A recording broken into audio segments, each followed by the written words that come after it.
Hi, let's talk about this phrasal verb catch up. So, first of all, catch up, spelled like this, CATCHUP, is also an alternative to ketchup, the red tomato salsa condiment that we all know that starts with KE and the rest is spelled the same. Then we have ketchup with a hyphen, so it's hyphenated. We also have the phrasal verbs to catch up on, to catch up with, or to be caught up in something, or to get caught up in something. Let's look at these today. So this is taken from the Oxford Languages Dictionary. Catch up has several meanings, as you can see here. Number one, succeed in reaching a person who is ahead of one. And one just refers to the first person. So he stopped and waited for Lily to catch up. So this means he is the one who is ahead, and he waited for Lily, a second person, to catch up to where he was, to reach the point where he was. Some synonyms of this are draw level, get to, come to, reach, gain on, and gain. Now, here's another example that's used specifically in British, and we're going to move on to this part. To do tasks that one should have done earlier. He normally used the afternoons to catch up on paperwork. So this means he should have done the paperwork earlier, but he didn't for whatever reason. So now he needs to do that task or do that work that he didn't complete earlier. Number two, talk to someone whom one has not seen for some time in order to find out what they have been doing. So it's always good to catch up with old friends. So I know in Spanish, this is ponerse al día. That's one of the Spanish phrases I learned, and it's very helpful when explaining this. So this is when you haven't seen your friends for some time, and then you want to get together and talk about what you've been doing during that time that you didn't visit each other. So that is catch up with a person or people. And number three, to be involved in something that one had not intended to become involved in. So this is when it wasn't your plan to do this activity, but you just got carried away. That's a synonym for it.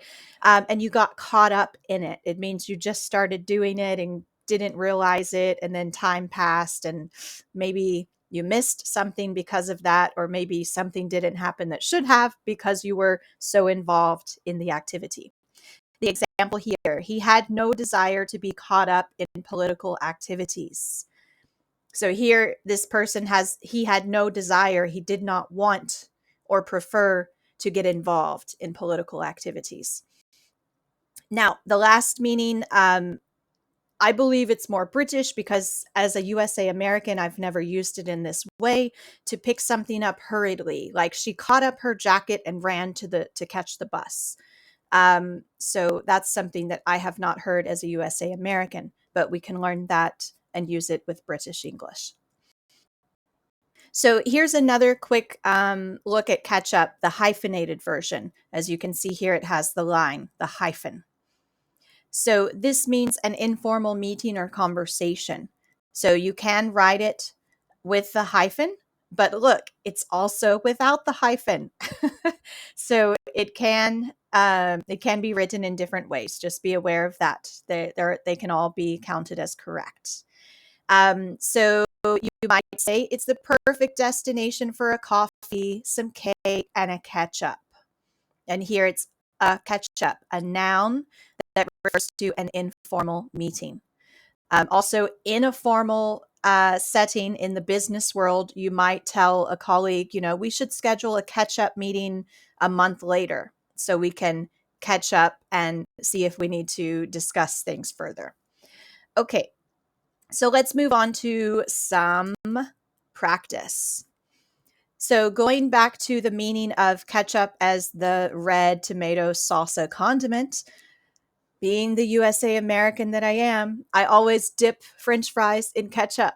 It takes me back to my childhood. What can I say? So what's your favorite condiment? Is ketchup common in your culture's cuisine?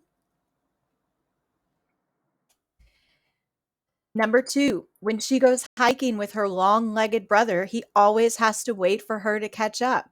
So her brother is obviously tall, he has long legs, therefore, he can walk faster than she can. So he always has to wait for her to catch up. This implies that she is slower and he is moving faster to reach the mountaintop or the point to where they are hiking. So, do you ever have to wait for someone to catch up to you?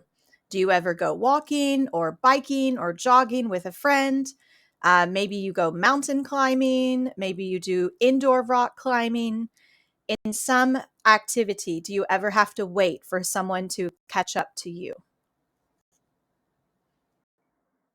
Number 3, I was out sick for 2 days, so now I have to catch up on all my missed work. So if I missed work for 2 days or school, if you're a student, maybe you had to miss school for 2 days. Then when you return, yikes, you have 2 days worth of work that you've missed. So you have to catch up. It means you have to do that work that you should have done previously, but for whatever reason, you didn't complete it. So have you ever missed work or school and had to catch up? Was it an easy or difficult task? Also, another word for difficult. Do you know a synonym that could also mean difficult? You could say challenging, or you could say daunting. Was it a challenging task? Was it a daunting task? Number 4. Woo, this one's a bit longer. Let's go through it. Last night, I got caught up in reading a new book and lost track of time. That's why I arrived an hour late to the party. So, this is where I unintentionally get involved in an activity and then it causes something negative or unplanned to happen. We got so caught up in the game that we forgot to take the cake out of the oven and it burned. Oh no. So we were so involved in watching the game on TV that we forgot we were baking a cake. And maybe we didn't set the timer or the timer's broken. Or we just didn't hear the timer ringing or buzzing because we were screaming in excitement, goal, or whatever other game you're watching. So now it looks like we have to bake another cake or hope a bakery's open. It's easy to miss your bus stop if you get caught up in doom scrolling. So here we have a little new technology vocabulary, doom scrolling, which is kind of a new activity that we've started naming when we're just scrolling on our phones endlessly because we're so addicted. But if you're on the bus or the metro and you're just doom scrolling, you might miss your stop. So be careful. You don't want to get caught up in doom scrolling and miss your stop. So it's your turn to practice. Oh, sorry about that. Let's go back. So, have you ever arrived late or missed an event because you got caught up in something? Or have you ever forgotten to do something important because you got caught up in something?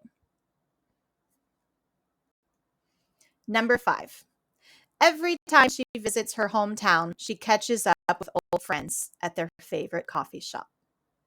So, this is where you meet to talk with friends whom you haven't seen for some time period, and you discuss what's been happening in your lives during that time period that you didn't see each other. This is to catch up with old friends. You can also catch up with colleagues at work. You can catch up with clients whom you haven't reached out to in a while. So, how often do you catch up with childhood friends or clients or colleagues at work? And are you catching up with any friends this coming weekend? Do you have any plans to catch up with friends soon? So, there we have it. Those are 5 ways for you to practice using catch up. Please go back and watch this video again. Feel free to pause it after each of the questions, numbered 1 through 5, so you can actually take a few minutes, take some time to process it, say your answers out loud or write them down.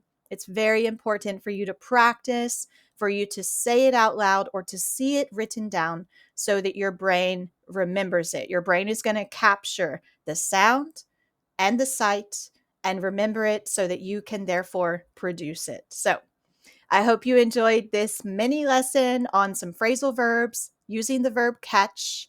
and I hope you're able to use them in your daily life this week. Start practicing right away so you remember it. If you have any questions, please feel free to contact me and let me know. Thanks. See you later.